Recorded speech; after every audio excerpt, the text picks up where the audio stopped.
Hi! In front of me is FOSSIBOT F101 and today I would like to show you how you can manage apps permissions.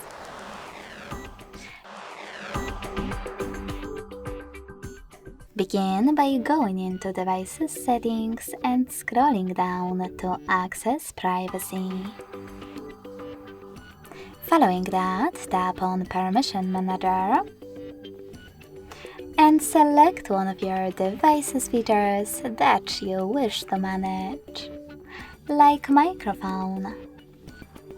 Now you can finally click on one of your apps under one of those categories. I will go with Chrome from Not Allowed one. Then apply the best option for you by clicking on it. Allow only while using the app, ask every time, or don't allow.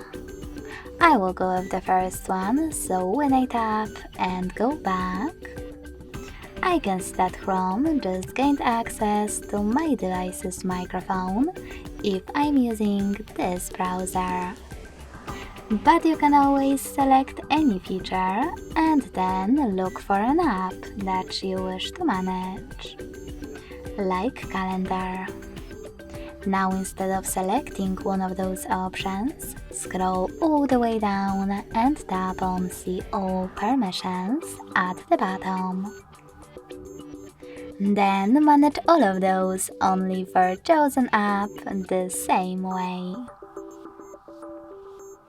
Thanks so much for watching. If you enjoyed this video, don't forget to leave a like, comment, and subscribe. Bye!